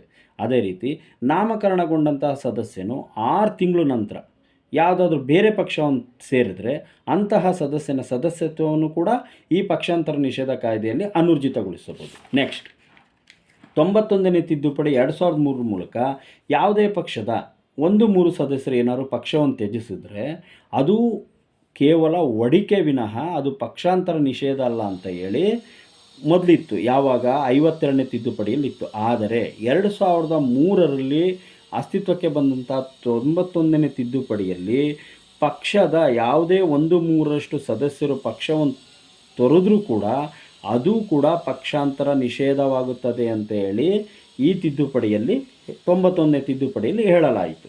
ನೆಕ್ಸ್ಟ್, ಮಂತ್ರಿಮಂಡಲದ ಗಾತ್ರನ ಈ 52ನೇ ತಿದ್ದುಪಡಿ ನಿರ್ಧರಿಸ್ತು. ಅಂದರೆ ಲೋಕಸಭೆ ಮತ್ತು ರಾಜ್ಯಸಭೆ ಯಾವುದೇ ಆಗಿರ್ಬೋದು, ಅದರಲ್ಲಿರುವಂಥ ಒಟ್ಟು ಸಂಖ್ಯೆಯ 15% ಮಂತ್ರಿಮಂಡಲದ ಗಾತ್ರ ಮೀರಬಾರ್ದು ಅನ್ನೋ ಒಂದು ಅಂಶನ ಈ ತಿದ್ದುಪಡಿಯಲ್ಲಿ ಜಾರಿಗೆ ತರಲಾಯಿತು.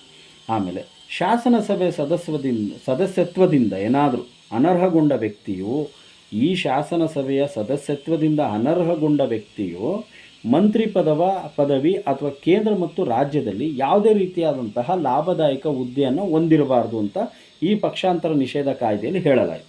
ಅದೇ ರೀತಿ ಫ್ರೆಂಡ್ಸ್, ನಾನು ಈಗ ಹೇಳೋಕೆ ಹೊರಟಿರುವಂಥ ಅಂಶ ಗಮನದಲ್ಲಿಟ್ಕೊಳ್ಳಿ. ಅದು ಏಕೆಂದರೆ ಈ ಪಕ್ಷಾಂತರ ನಿಷೇಧ ಕಾಯ್ದೆ ಕೇಂದ್ರದಲ್ಲಿರುವಂತಹ ಲೋಕಸಭೆಯ ಸ್ಪೀಕರು ಮತ್ತು ಡೆಪ್ಯೂಟಿ ಸ್ಪೀಕರ್ ಇವರಿಗೆ ಅನ್ವಯಿಸೋದಿಲ್ಲ. ಕೇಂದ್ರದಲ್ಲಿರುವಂತಹ ರಾಜ್ಯಸಭೆಯ ಸ್ಪೀಕರು ಮತ್ತು ಡೆಪ್ಯೂಟಿ ಸ್ಪೀಕರಿಗೆ ಅನ್ವಯಿಸುವುದಿಲ್ಲ. ರಾಜ್ಯಗಳಲ್ಲಿರುವಂತಹ ವಿಧಾನಸಭೆಯ ಸ್ಪೀಕರಿಗೆ ಅನ್ವಯಿಸುವುದಿಲ್ಲ. ಹಾಗೆ ವಿಧಾನಸಭೆಯ ಡೆಪ್ಯೂಟಿ ಸ್ಪೀಕರಿಗೂ ಕೂಡ ಈ ಪಕ್ಷಾಂತರ ನಿಷೇಧ ಕಾಯ್ದೆ ಅನ್ವಯಿಸುವುದಿಲ್ಲ. ಹಾಗೆಯೇ ರಾಜ್ಯಗಳಲ್ಲಿರುವಂತಹ ವಿಧಾನ ಪರಿಷತ್ತಿನ ಸ್ಪೀಕರ್ಗಾಗಲಿ ಅಥವಾ ಉಪಸಭಾಧ್ಯಕ್ಷರಿಗಾಗಲಿ ಈ ಪಕ್ಷಾಂತರ ನಿಷೇಧ ಕಾಯ್ದೆ ಅನ್ವಯಿಸುವುದಿಲ್ಲ ಅಂತೇಳಿ 52ನೇ ತಿದ್ದುಪಡಿಯಲ್ಲಿ ಹೇಳಲಾಯಿತು. ಈ ರೀತಿ ಪಕ್ಷಾಂತರ ನಿಷೇಧ ಕಾನೂನಿನ ಬಗ್ಗೆ ವಿಚಾರಣೆ ನಡೆಸಲು ಯಾವುದೇ ನ್ಯಾಯಾಲಯಕ್ಕೂ ಅಧಿಕಾರವಿಲ್ಲ. ನೆಕ್ಸ್ಟ್ ಇನ್ನೊಂದು ಮಾತು ಹೇಳಬೇಕಂದ್ರೆ, ಈ ಪಕ್ಷಾಂತರ ನಿಷೇಧ ಕಾನೂನಿನ ಬಗ್ಗೆ ವಿಚಾರಣೆ ನಡೆಸೋದಕ್ಕೆ ಯಾವುದೇ ನ್ಯಾಯಾಲಯಕ್ಕೂ ಅಧಿಕಾರವಿರುವುದಿಲ್ಲ ಅನ್ನೋ ಅಂಶನ ಬೆಳಕಿಗೆ ಬಂತು. ಆಮೇಲೆ ನೆಕ್ಸ್ಟ್, ಈ ಪಕ್ಷಾಂತರ ನಿಷೇಧ ಕಾನೂನನ್ವಯ ಸದಸ್ಯನನ್ನು ಅನರ್ಹಗೊಳಿಸುವ ಅಧಿಕಾರ ಯಾರಿಗಿರುತ್ತೆ? ಸ್ಪೀಕರ್ಗಳಿಗಿರುತ್ತೆ. ಅಂದರೆ ಈ ಪಕ್ಷಾಂತರ ನಿಷೇಧ ಕಾನೂನನ್ವಯ ಒಬ್ಬ ಸದಸ್ಯತ್ವವನ್ನು ಕಳಿಬೇಕು ಅಂತ ಅದು ಅಧಿಕಾರ ಯಾರಿಗಿರುತ್ತೆ? ಸ್ಪೀಕರಿಗಿರುತ್ತೆ. ಹಾಗೆ ಈ ಕಾಯ್ದೆಯನ್ನು ಅನುಷ್ಠಾನಕ್ಕೆ ತರಬೇಕಾದ್ರೆ ನಿಯಮಗಳನ್ನು ರೂಪಿಸುವ ಅಧಿಕಾರ ಕೂಡ ಅಧ್ಯಕ್ಷರಿಗಿರುತ್ತೆ, ಶಾಸನಸಭೆಯ ಅಧ್ಯಕ್ಷರಿಗಿರುತ್ತೆ. ಒಟ್ಟಿನಲ್ಲಿ ಈ ಕಾಯ್ದೆ 1985ರಲ್ಲಿ ಅಸ್ತಿತ್ವಕ್ಕೆ ಬಂದಂತಹ ನಮ್ಮ ಈ ಪಕ್ಷಾಂತರ ನಿಷೇಧ ಕಾಯ್ದೆ ಏನಿದೆಯೋ ಇದು ಕುದುರೆ ವ್ಯಾಪಾರವನ್ನು ತಪ್ಪಿಸುತ್ತದೆ ಅಂತಲೇ ಹೇಳಬಹುದು. ಈಗ ನಾವು ಹೇಳ್ತಾ ಇರೋ ವಿಧಿ 73ನೇ ತಿದ್ದುಪಡಿ. 73ನೇ ತಿದ್ದುಪಡಿ. ಇದು ನಮ್ಮ ಸಂವಿಧಾನದಲ್ಲಿ ಅತ್ಯಂತ ಮಹತ್ತರವಾದಂತಹ ಒಂದು ತಿದ್ದುಪಡಿ ಅಂತಲೇ ಹೇಳ್ಬೋದು. ಯಾಕೆ ಅಂತಂದರೆ ಇದು ತಳಮಟ್ಟದಲ್ಲಿ ಪಂಚಾಯತ್ ರಾಜ್ಗಳಿಗೆ ಅವಕಾಶ ಮಾಡಿಕೊಟ್ಟಂತಹ ಒಂದು ವಿಧಿ. ತಿದ್ದುಪಡಿ ಯಾಕೆ ಅಂತಂದರೆ ಗ್ರಾಮ ಪಂಚಾಯಿತಿ, ತಾಲೂಕ್ ಪಂಚಾಯಿತಿ ಮತ್ತು ಜಿಲ್ಲಾ ಪಂಚಾಯಿತಿಗಳಿಗೆ ಅವಕಾಶ ಮಾಡಿಕೊಟ್ಟಂತಹ ಅತ್ಯಂತ ಮಹತ್ತರವಾದ ತಿದ್ದುಪಡಿ. ಇದು ಜಾರಿಗೆ ಬಂದಿದ್ದು ಯಾವಾಗ? 24/4 ಅಂದರೆ ಏಪ್ರಿಲ್ 24, 1993ರಲ್ಲಿ ಈ ತಿದ್ದುಪಡಿಯನ್ನು ಜಾರಿಗೆ ತರಲಾಯಿತು. ಈ ತಿದ್ದುಪಡಿ ಮುಖಾಂತರ ಪಂಚಾಯತ್ ರಾಜ್ಯ ಸಂಸ್ಥೆಗಳಿಗೆ ಸಂವಿಧಾನಾತ್ಮಕ ಸ್ಥಾನಮಾನವನ್ನು ನೀಡಲಾಯಿತು. ಫ್ರೆಂಡ್ಸ್, ನಮ್ಮ ಸಂವಿಧಾನದಲ್ಲಿ ಈ ತಿದ್ದುಪಡಿಗೆ ವಿಶೇಷವಾದಂತಹ ಸ್ಥಾನಮಾನವಿದೆ. ಸಾಮಾನ್ಯವಾಗಿ ನೀವು ಯಾವುದೇ ಎಕ್ಸಾಮ್ ತಗೊಂಡ್ರೂ ಕೂಡ ಅದರಲ್ಲಿ ಪಂಚಾಯಿತಿಗಳ ಬಗ್ಗೆ ವಿಶೇಷವಾಗಿ ಕೇಳುವುದುಂಟು ಈ ಸಂವಿಧಾನದ 73ನೇ ತಿದ್ದುಪಡಿ ಬಗ್ಗೆ. ಈ 73ನೇ ತಿದ್ದುಪಡಿ ಮುಖಾಂತರ ಪಂಚಾಯತ್ ಎಂಬ ಶೀರ್ಷಿಕೆಯಲ್ಲಿ ಸಂವಿಧಾನಕ್ಕೆ 9ನೇ ಭಾಗವನ್ನು ಹಾಗೂ 11ನೇ ಅನುಸೂಚಿಯನ್ನು ಸೇರ್ಪಡೆ ಮಾಡಲಾಯಿತು. ದಯವಿಟ್ಟು ಗಮನವಿಟ್ಟು ಕೇಳಿ. 73ನೇ ತಿದ್ದುಪಡಿಯಲ್ಲಿ ಭಾರತದ ಸಂವಿಧಾನಕ್ಕೆ 9ನೇ ಭಾಗವನ್ನು ಹಾಗೂ 11ನೇ ಅನುಸೂಚಿಯನ್ನು ಸೇರ್ಪಡೆ ಮಾಡಲಾಯಿತು. ಫ್ರೆಂಡ್ಸ್, ಸಂವಿಧಾನದ 9ನೇ ಭಾಗವು ಪಂಚಾಯತ್ ರಾಜ್ ವ್ಯವಸ್ಥೆಗೆ ಸಂಬಂಧಿಸಿದಂತೆ ಒಟ್ಟು 16 ವಿಧಿಗಳನ್ನು, ಅಂದರೆ 243A ಇಂದ ಹಿಡಿದು 243O ವರೆಗಿನ ವಿಧಿಗಳನ್ನು ಈ ವಿಧಿಗಳು ಹೊಂದಿದೆ. ಈ ವಿಧಿಗಳು ಪಂಚಾಯತ್ ರಾಜ್ ಸಂಸ್ಥೆಗಳ ರಚನೆ ವ್ಯಾಪ್ತಿಯಲ್ಲಿ ಬರುವಂತಹ 29 ವಿಷಯಗಳನ್ನು ಕೂಡ ವಿವರಿಸುತ್ತೆ. ಹಾಗಾದರೆ ಪಂಚಾಯತ್ ರಾಜ್ ವ್ಯವಸ್ಥೆಗೆ ಅಂತಲೇ ಮೀಸಲಾಗಿಟ್ಟಿರುವಂತಹ 243A ಇಂದ 243O ವರೆಗಿನ ವಿಧಿಗಳಲ್ಲಿ ಕೆಲವೊಂದು ವಿಧಿಗಳು ಈ ಪಂಚಾಯತ್ ರಾಜ್ ವ್ಯವಸ್ಥೆಗೆ ಯಾವ ರೀತಿ ಉಪಕಾರಿಯಾಗಿದೆ ಅಂತೇಳಿ ನಾವು ನೋಡೋದಾದರೆ, 243 ವಿಧಿ ಏನು ಹೇಳುತ್ತೆ? ಗ್ರಾಮ ಸಭೆಯ ರಚನೆ ಮತ್ತು ಅಧಿಕಾರನ ವಿವರಿಸುತ್ತೆ. ಅಂದರೆ 243A ವಿಧಿ ನಮ್ಮ ತಳಮಟ್ಟದಲ್ಲಿರುವಂತಹ ಗ್ರಾಮ ಪಂಚಾಯತಿಯಲ್ಲಿ ಕಂಡುಬರುವಂತಹ ಗ್ರಾಮ ಸಭೆಯ ರಚನೆ ಮತ್ತು ಅಧಿಕಾರದ ಬಗ್ಗೆ ವಿವರಣೆ ನೀಡುತ್ತೆ. ಇದು ಪ್ರಾಥಮಿಕ ಘಟಕ. ಸಾಮಾನ್ಯವಾಗಿ ಗ್ರಾಮ ಸಭೆ ವರ್ಷಕ್ಕೆ 2 ಬಾರಿ ಸೇರುತ್ತೆ. ಈ 2 ಸಭೆಗಳ ನಡುವಿನ ಅಂತರ 6 ತಿಂಗಳಿಗಿಂತ ಹೆಚ್ಚಿರಬಾರ್ದು. ವರ್ಷಕ್ಕೆ 2 ಸರಿ ಸಭೆ ಸೇರಬೇಕು. ಆ ಸಭೆಗಳ ಅಂತರ 6 ತಿಂಗಳಿಗಿಂತ ಹೆಚ್ಚಿಗೆ ಇರಬಾರ್ದು ಅಂತ 243A ವಿಧಿ ತಿಳಿಸುತ್ತೆ. ನೆಕ್ಸ್ಟ್ 243B ವಿಧಿ ಏನು ಹೇಳುತ್ತೆ? 3 ಹಂತದ ಪಂಚಾಯತ್ ರಾಜ್ ವ್ಯವಸ್ಥೆ, ಅಂದರೆ ಜಿಲ್ಲಾ ಪಂಚಾಯಿತಿ, ತಾಲೂಕ್ ಪಂಚಾಯಿತಿ, ಗ್ರಾಮ ಪಂಚಾಯತ್ ವ್ಯವಸ್ಥೆಗೆ ಅವಕಾಶ ಮಾಡಿಕೊಟ್ಟಿದೆ. ಯಾವುದು? 243B ವಿಧಿ. Next 243C. ಈ 3 ಹಂತದ ಪಂಚಾಯತ್ಗಳ ಚುನಾವಣೆಗೆ ಸಂಬಂಧಿಸಿ, ಅಂದರೆ ಜಿಲ್ಲಾ ಪಂಚಾಯಿತಿ, ತಾಲೂಕ್ ಪಂಚಾಯಿತಿ, ಗ್ರಾಮ ಪಂಚಾಯಿತಿಗಳ ಚುನಾವಣೆಗಳಿಗೆ ಸಂಬಂಧಿಸಿದಂತೆ ಕಾನೂನು ಮಾಡುವ ಅಧಿಕಾರ ಯಾರಿಗೆ ಕೊಟ್ಟಿದೆ? ರಾಜ್ಯ ಶಾಸಕಾಂಗಗಳಿಗೆ ನೀಡಿದೆ. ಯಾವುದು? Under article 243C. ಹಾಗೆ ನೆಕ್ಸ್ಟ್ 243D, ಪ್ರತಿಯೊಂದು ಹಂತದ ಪಂಚಾಯಿತಿಯ ಜನಸಂಖ್ಯೆಗೆ ಅನುಗುಣವಾಗಿ SC ST OBC ಮತ್ತು ಮಹಿಳೆಯರಿಗೆ ಮೀಸಲಾತಿಗೆ ಅವಕಾಶ ಮಾಡಿಕೊಟ್ಟಿದೆ. ಯಾವ ವಿಧಿ? 243D. ಇದು ಕೂಡ ಕೇಳ್ಬೋದು, ದಯವಿಟ್ಟು ಅರ್ಥ ಮಾಡ್ಕೊಳ್ಳಿ. 243D ವಿಧಿ ಏನು ಹೇಳುತ್ತೆ? ಪ್ರತಿಯೊಂದು ಹಂತದ ಪಂಚಾಯಿತಿಯ ಅದರ ಜನಸಂಖ್ಯೆಗೆ ಅನುಗುಣವಾಗಿ SC ST OBC ಮತ್ತು ಮಹಿಳೆಯರಿಗೆ ಮೀಸಲಾತಿಗೆ ಅವಕಾಶ ಮಾಡಿಕೊಟ್ಟಿದೆ. ನೆಕ್ಸ್ಟ್ 243E ಪಂಚಾಯಿತಿಗಳ ಅಧಿಕಾರಾವಧಿಯನ್ನು ಹೇಳುತ್ತೆ. ಇದ್ರ ಪ್ರಕಾರ ಪ್ರತಿಯೊಂದು ಹಂತದ ಪಂಚಾಯಿತಿ ಅವಧಿ ಯಾವಾಗ? ಮೊದಲ ಸಭೆ ಸೇರುವ ದಿನದಿಂದ ಹಿಡಿದು 5 ವರ್ಷಗಳವರೆಗೆ. ಎಲ್ಲಿವರೆಗೆ? ಮೊದಲ ಸಭೆ ಸೇರುವ ದಿನದಿಂದ 5 ವರ್ಷಗಳು ಪಂಚಾಯಿತಿಯ ಅಧಿಕಾರ ಅಂತೇಳಿ 243E ಆರ್ಟಿಕಲ್ ಹೇಳುತ್ತೆ. ಅವಧಿ ಮುಗಿಯೋದ್ರೊಳಗೆ ಚುನಾವಣೆ ನಡೆಸಬೇಕು ಅಂತಲೂ ಹೇಳುತ್ತೆ. ಒಂದು ವೇಳೆ ಅಧಿಕಾರಾವಧಿ ಮುಗಿಯೋದ್ರೊಳಗೆ ಏನಾದರೂ ವಿಸರ್ಜನೆಯಾದರೆ, ಒಂದು ವೇಳೆ ಅಧಿಕಾರಾವಧಿ ಮುಗಿಯೋದ್ರೊಳಗೆ ಏನಾದರೂ ವಿಸರ್ಜನೆಯಾದರೆ 6 ತಿಂಗಳ ಒಳಗೆ ಅದರ ಚುನಾವಣೆ ನಡಿಬೇಕು ಅಂತಲೂ 243E ವಿಧಿ ಹೇಳುತ್ತೆ. ಏನಾದರೂ ವಿಸರ್ಜನೆಯಾದಾಗ ಅವಧಿ ಏನಾದರೂ ಯಾವುದೋ ಒಂದು ಜಿಲ್ಲಾ ಪಂಚಾಯತಿ, ತಾಲೂಕು ಪಂಚಾಯತಿ, ಗ್ರಾಮ ಪಂಚಾಯತಿಗಳದ್ದು ಏನಾದರೂ ಅಧಿಕಾರ ವಿಸರ್ಜನೆ ಆಯಿತು ಅಂದರೆ ಅದರ ಅಧಿಕಾರಾವಧಿ ಇನ್ನೂ 6 ತಿಂಗಳಿಗಿಂತ ಹೆಚ್ಚಿಗೆ ಇದ್ದರೆ ಉಳಿದಂಥ ಅವಧಿಗೆ ಚುನಾವಣೆ ನಡೆಸಬೇಕು ಅಂತಲೂ 243E ವಿಧಿ ಹೇಳುತ್ತೆ. ನೆಕ್ಸ್ಟ್ 243F, ಇದು ಸದಸ್ಯರ ಅನರ್ಹತೆ ಬಗ್ಗೆ ಹೇಳುತ್ತೆ. ಸಂವಿಧಾನದ 243F ವಿಧಿ ಏನು ಹೇಳುತ್ತೆ ಅಂದರೆ ಸದಸ್ಯರುಗಳ ಅನರ್ಹತೆಯನ್ನು ತಿಳಿಸುತ್ತೆ.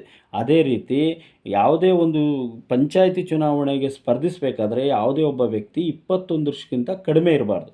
21 ವರ್ಷ ಆಗಿದ್ರೆ ಮಾತ್ರ ಅವನು ಈ ಪಂಚಾಯಿತಿ ಚುನಾವಣೆಗಳಲ್ಲಿ ಸ್ಪರ್ಧೆ ಮಾಡಬಹುದು. ನೆಕ್ಸ್ಟ್ 243H, ಇದು ಪಂಚಾಯಿತಿಗಳ ತೆರಿಗೆ ವಿಧಿಸುವ ಅಧಿಕಾರವನ್ನು ಹಾಗೂ ಪಂಚಾಯಿತಿಗಳ ಹಣಕಾಸಿನ ಮೂಲವನ್ನು ವಿವರಿಸುತ್ತದೆ. ಯಾವುದು? Article 243H. ನೆಕ್ಸ್ಟ್ 243G, ಇದೇನು ಹೇಳುತ್ತೆ? ಪಂಚಾಯಿತಿಗಳ ಅಧಿಕಾರ, ಕಾರ್ಯ, ಜವಾಬ್ದಾರಿ ಇದರೊಂದಿಗೆ 29 ವಿಷಯಗಳನ್ನು ಅದು ವಿವರಿಸುತ್ತೆ. ನೆಕ್ಸ್ಟ್ 243I, ಹಣಕಾಸು ಆಯೋಗದ ಬಗ್ಗೆ ತಿಳಿಸುತ್ತೆ. ಓಕೆನಾ? ಅದೇ ರೀತಿ 243J, ಇದು ಪಂಚಾಯಿತಿಗಳ ಲೆಕ್ಕಪತ್ರಕ್ಕೆ ಸಂಬಂಧಪಟ್ಟಂಥ ವಿಷಯಗಳನ್ನು ತಿಳಿಸುತ್ತೆ.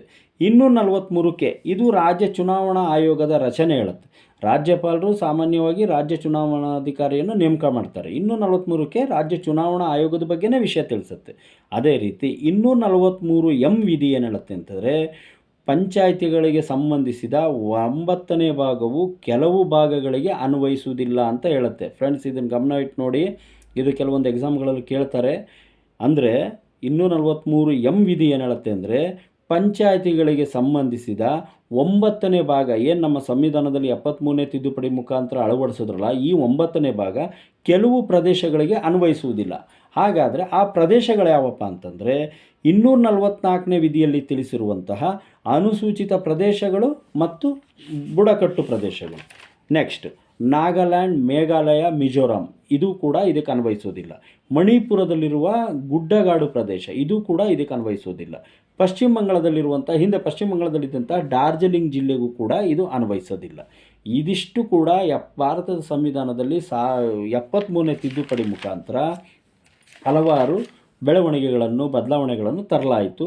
ಮೇಯ್ನಾಗಿ ನಮ್ಮ ಸಂವಿಧಾನದಲ್ಲಿ ನಮ್ಮ ದೇಶದಲ್ಲಿ ತಳಮಟ್ಟದಿಂದ ಅಂದರೆ ಗ್ರಾಮ ಪಂಚಾಯತಿ, ತಾಲೂಕ್ ಪಂಚಾಯತಿ, ಜಿಲ್ಲಾ ಪಂಚಾಯತಿ ಎಂಬ 3 ಪಂಚಾಯತಿಗಳ ಒಂದು ಆಡಳಿತ ಇದೆಯೋ ಅದನ್ನು ರೂಪಿಸೋದಕ್ಕೋಸ್ಕರ ಸಂವಿಧಾನದಲ್ಲಿ 9ನೇ ಭಾಗ ಮತ್ತು 11ನೇ ಅನುಸೂಚಿಯನ್ನು ಅಳವಡಿಸುವುದರ ಮುಖಾಂತರ ಈ 73ನೇ ತಿದ್ದುಪಡಿಯಲ್ಲಿ ಪಂಚಾಯತ್ ಎಂಬ ಶೀರ್ಷಿಕೆಯೊಡನೆ ಇವುಗಳನ್ನು ಜಾರಿಗೊಳಿಸಲಾಯಿತು. ಫ್ರೆಂಡ್ಸ್, ನೆಕ್ಸ್ಟ್ 74ನೇ ತಿದ್ದುಪಡಿ. 74ನೇ ತಿದ್ದುಪಡಿ, ಭಾರತ ಸಂವಿಧಾನದ 74ನೇ ತಿದ್ದುಪಡಿ ಯಾವಾಗ ಅಸ್ತಿತ್ವಕ್ಕೆ ಬಂತು? ಜೂನ್ 1, 1993. ಈ ತಿದ್ದುಪಡಿ ಕಾಯ್ದೆಯನ್ನು ಮುನ್ಸಿಪಲ್ ಕಾಯ್ದೆ ಅಂತಲೇ ಕರೀತಾರೆ. ಯಾಕೆ ಅಂದರೆ ಇದು ನಗರದಲ್ಲಿರುವಂತಹ ಸ್ಥಳೀಯ ಸರ್ಕಾರಗಳಿಗೆ ಸಂವಿಧಾನಾತ್ಮಕವಾದಂತಹ ಮಾನ್ಯತೆ ನೀಡಿತು, ಸ್ಥಾನಮಾನ ನೀಡಿತು. ಇದ್ರ ಜೊತೆಗೆ ನಮ್ಮ ಸಂವಿಧಾನದಲ್ಲಿ ಭಾಗ 9A ಭಾಗವನ್ನು ಮತ್ತು 12ನೇ ಅನುಸೂಚಿಯನ್ನು ಈ 74ನೇ ತಿದ್ದುಪಡಿಯಲ್ಲಿ ನಮ್ಮ ಸಂವಿಧಾನಕ್ಕೆ ಸೇರ್ಪಡೆ ಮಾಡಲಾಯಿತು. ಇದು ಏನಿದ್ರು ನಗರ ಸ್ಥಳೀಯ ಸರ್ಕಾರಗಳ ಬಗ್ಗೆ ಹೇಳುವಂತಹ ಒಂದು ವಿಷಯ. 9A ಭಾಗದಲ್ಲಿ ಆರ್ಟಿಕಲ್ 243 ಪಿಯಿಂದ ಹಿಡಿದು 243 ZG ವರೆಗೆ 18 ವಿಧಿಗಳು ಕೂಡ ಈ ಮುನ್ಸಿಪಲ್ ಕಾಯ್ದೆಗೆ ಸಂಬಂಧಿಸುವಂತಹ ವಿಷಯಗಳಾಗಿದ್ದಾವೆ. 12ನೇ ಅನುಸೂಚಿ ಏನು ಹೇಳುತ್ತೆ, ಮುನ್ಸಿಪಲ್ ಸಂಸ್ಥೆಗಳ ವ್ಯಾಪ್ತಿಯಲ್ಲಿ ಬರುವಂತಹ 18 ವಿಷಯಗಳ ಬಗ್ಗೆ ವಿವರಣೆ ನೀಡುತ್ತೆ. ಈ 12ನೇ ಅನುಸೂಚಿ ಮತ್ತು 9A ಭಾಗವನ್ನು ಸಂವಿಧಾನಕ್ಕೆ 74ನೇ ತಿದ್ದುಪಡಿ ಜೂನ್ 1, 1993ರಲ್ಲಿ ಜಾರಿಗೆ ತರಲಾಯಿತು. ಅದೇ ರೀತಿ ಈ ತಿದ್ದುಪಡಿಯಲ್ಲಿ ಅನುಸೂಚಿತ ಜಾತಿ, ಜನಾಂಗ, ಪಂಗಡ, ಮಹಿಳೆಯರಿಗೆ 33% ಮೀಸಲಾತಿ ಕಲ್ಪಿಸಲಾಯಿತು. ಇದ್ರ ಮೂಲಕ ಸಾರ್ವಜನಿಕ ಹುದ್ದೆಗಳಲ್ಲಿ SC ಮತ್ತು ST ಅವರಿಗೆ ಬಡ್ತಿ ಅಂದರೆ ಪ್ರಮೋಷನಲ್ಲಿ ಮೀಸಲಾತಿ ನೀಡಲಾಯಿತು. ಫ್ರೆಂಡ್ಸ್, ಹಾಗೆ ನೆಕ್ಸ್ಟ್ 77ನೇ ತಿದ್ದುಪಡಿ ಯಾವಾಗ ಅಸ್ತಿತ್ವಕ್ಕೆ ಬಂತು? 1995ರಲ್ಲಿ ಅಸ್ತಿತ್ವಕ್ಕೆ ಬಂತು. ಇದ್ರ ಮುಖಾಂತರ ಸಾರ್ವಜನಿಕ ಹುದ್ದೆಗಳಲ್ಲಿ SC ST ಅವರಿಗೆ ಬಡ್ತಿಯಲ್ಲಿ ಮೀಸಲಾತಿ ನೀಡಲಾಯಿತು. ಅಂದರೆ ಸಾರ್ವಜನಿಕ ಹುದ್ದೆಗಳಲ್ಲಿ, ಗೌರ್ಮೆಂಟ್ ಕೆಲಸಗಳಲ್ಲಿ SC ST ಅವರಿಗೆ ಬಡ್ತಿ ಪ್ರಮೋಷನ್ ನೀಡ್ತಾರಲ್ಲ, ಅದರೊಳಗಡೆ ಮೀಸಲು ರಿಸರ್ವೇಷನನ್ನು ಅವಕಾಶ ನೀಡಲಾಯಿತು. ಎಲ್ಲಿ? 77ನೇ ತಿದ್ದುಪಡಿ 1995ರಲ್ಲಿ. ನೆಕ್ಸ್ಟ್ 86ನೇ ತಿದ್ದುಪಡಿ ಅಸ್ತಿತ್ವಕ್ಕೆ ಬಂದಿದ್ದಾವಾಗ 2002ರಲ್ಲಿ ಜಾರಿಗೆ ಬಂತು. ಇದರಲ್ಲಿ ಫ್ರೆಂಡ್ಸ್ ತುಂಬ ಎಕ್ಸಾಮ್ಗಳಲ್ಲಿ ಕೇಳಿದ್ದಾರೆ. ಯಾಕೆ ಅಂತಂದರೆ ಈ ಸಂವಿಧಾನದ ಮೂಲಭೂತ ಹಕ್ಕುಗಳಲ್ಲಿ ಈ ತಿದ್ದುಪಡಿ ಮುಖಾಂತರ 21A ವಿಧಿಯನ್ನು ಸೇರಿಸೋದು ಮುಖಾಂತರ 6ರಿಂದ 14 ವರ್ಷಗಳ ಮಕ್ಕಳಿಗೆ ಉಚಿತ ಮತ್ತು ಕಡ್ಡಾಯ ಶಿಕ್ಷಣ ಆಗಲೇಬೇಕಂತ ಹೇಳಿ 86ನೇ ತಿದ್ದುಪಡಿ 2002ರಲ್ಲಿ ಜಾರಿಗೆ ತರಲಾಯಿತು. ಅಂದರೆ ಸಂವಿಧಾನದ ಮೂಲಭೂತ ಹಕ್ಕಿನಲ್ಲಿರುವಂತಹ 21ನೇ ವಿಧಿಗೆ ಎ ಉಪವಿಧಿಯನ್ನು ಸೇರಿಸಿ 6ರಿಂದ 14 ವರ್ಷಗಳ ಮಕ್ಕಳಿಗೆ ಉಚಿತವಾಗಿ ಮತ್ತು ಕಡ್ಡಾಯವಾಗಿ ಶಿಕ್ಷಣ ನೀಡಲೇಬೇಕು. ಈ ಶಿಕ್ಷಣ ನೀಡುವಂತಹ ಕರ್ತವ್ಯ ಆಯಾ ರಾಜ್ಯಗಳಿಗೆ ಕೇಂದ್ರಕ್ಕಿದೆ ಅಂತೇಳಿ ಮನವರಿಕೆ ಮಾಡಿಕೊಡಲಾಯಿತು. ಮತ್ತು 6ರಿಂದ 14 ವರ್ಷಗಳಿಗೆ ತಮ್ಮ ತಂದೆ ತಾಯಿಗಳು, ಪೋಷಕರು ಶಿಕ್ಷಣವನ್ನು ಕಡ್ಡಾಯವಾಗಿ ನೀಡಲೇಬೇಕು ಅಂತ ಹೇಳಿ 86ನೇ ತಿದ್ದುಪಡಿ ಮುಖಾಂತರ ಜಾರಿಗೆ ತರಲಾಯಿತು. ಒಟ್ಟಿನಲ್ಲಿ 2002ರಲ್ಲಿ ಅಸ್ತಿತ್ವಕ್ಕೆ ಬಂದಂತಹ ನಮ್ಮ 86ನೇ ತಿದ್ದುಪಡಿ ಮುಖಾಂತರ 6ರಿಂದ 14 ವರ್ಷಗಳ ಮಕ್ಕಳಿಗೆ ಉಚಿತವಾದ ಹಾಗೂ ಕಡ್ಡಾಯವಾದ ಶಿಕ್ಷಣವನ್ನು ಮೂಲಭೂತ ಹಕ್ಕೆಂದು ಪರಿಗಣಿಸಲಾಯಿತು. ನೋಡಿ ಫ್ರೆಂಡ್ಸ್, ಇದುವರೆಗೂ ಕೂಡ ನಾನು ನಮ್ಮ ಸಂವಿಧಾನದಲ್ಲಿ ಆದಂತಹ ತಿದ್ದುಪಡಿಗಳ ಬಗ್ಗೆ ನಿಮಗೆ ತುಂಬ ಹೆಚ್ಚಿನ ಮಾಹಿತಿಯನ್ನೇ ನೀಡಿದ್ದೇನೆ. ದಯಮಾಡಿ ಇದನ್ನು ನೀವು ಯಾವ ರೀತಿ ಗಮನವಿಟ್ಟು ಆಲಿಸಿದಿರೋ ಅದೇ ರೀತಿ ನಾನು ಮೊದಲೇ ಹೇಳ್ದಂಗೆ ರೀಡು, ರಿವೈಸು, ರೀಕಾಲ್ ಮೀನ್ಸ್ ನೀವು ನಾನು ಏನೇನು ಹೇಳ್ತಾ ಹೋಗಿದ್ದೀನೋ ನೀವೆಲ್ಲ ಇದನ್ನು ಪಾಯಿಂಟ್ಸ್ ಮಾಡ್ಕೊತಾ ಹೋಗ್ತಾ ಹೋದರೆ ಮತ್ತೆ ಎಗೇನ್ ನೀವು ಈ ವಿಡಿಯೋನ ಕೇಳ್ತಾ ಹೋದರೆ ನಿಮಗೆ ಸಾಕಷ್ಟು ವಿಚಾರಗಳು ಇನ್ನೂ ಮನದಟ್ಟಾಗ್ತಾ ಹೋಗ್ತವೆ. ಬುಕ್ ಇಟ್ಕೊಂಡು ಓದೋಂತಹ ಪ್ರಮೇಯನೂ ಕೂಡ ಬರೋದಿಲ್ಲ. ನಾನು ಏನೇನು ಹೇಳಿದ್ದೀನೋ ನೀವು ಇದನ್ನು ತುಂಬ ಚೆನ್ನಾಗಿ ಆಡಿಯೋ ಏನಿದೆ ಇದನ್ನು ನೀವೆಲ್ಲೇ ಹೋದರೂ ಕೂಡ ಒಂದು ಹೆಡ್ಫೋನ್ ಹಾಕ್ಕೊಂಡು ಕೇಳೋ ಮುಖಾಂತರ ನೀವು ಇದ್ರ ಬಗ್ಗೆ ತುಂಬ ಜ್ಞಾನಾರ್ಜನೆ ಮಾಡ್ಕೊಬೋದು. ಇನ್ನೂ ಈ ತಿದ್ದುಪಡಿಗೆ ಸಂಬಂಧಿಸಿದಂತಹ ಇನ್ನೂ ಹೆಚ್ಚಿನ ಮಾಹಿತಿಯನ್ನು ನನ್ನ ನೆಕ್ಸ್ಟ್ ವಿಡಿಯೋನಲ್ಲಿ ನಾನು ನಿಮ್ಮ ಜೊತೆಗೆ ಹಂಚ್ಕೊಳ್ತಾ ಇದ್ದೀನಿ. ದಯವಿಟ್ಟು ಇಷ್ಟವಾದರೆ ಲೈಕ್ ಮಾಡಿ, ಶೇರ್ ಮಾಡಿ, ಸಬ್ಸ್ಕ್ರೈಬ್ ಮಾಡೋದನ್ನು ಮರಿಬೇಡಿ. ಹಾಗೆ ಏನಾದ್ರು ಸಲಹೆ ಸೂಚನೆಗಳಿದ್ದರೆ ದಯಮಾಡಿ ನನಗೆ ಕಮೆಂಟ್ ಮುಖಾಂತರ ತಿಳಿಸಿ. ಯಾಕೆಂದರೆ ಯಾರೂ ಕೂಡ ಕರೆಕ್ಟಾಗಿರೋದಿಲ್ಲ. ಏನಾದರೂ ಒಂದು ಸಣ್ಣ ಪುಟ್ಟ ತಪ್ಪುಗಳು ಇದ್ದೇ ಇರ್ತವೆ. ದಯವಿಟ್ಟು ನಾನು ಅದನ್ನು ತಿದ್ದುಕೊಳ್ಳೋದಕ್ಕೆ ನೀವು ಕಮೆಂಟ್ ಮಾಡೋದ್ರಿಂದ ಸಹಕಾರ ಆಗುತ್ತೆ ಅಂತ ಹೇಳ್ತಾ ನನ್ನ ಇವತ್ತಿನ ಈ ವಿಡಿಯೋನ ಮುಗಿಸ್ತಾ ಇದ್ದೀನಿ. Thank you. ಜೈ ಹಿಂದ್, ಜೈ ಕರ್ನಾಟಕ.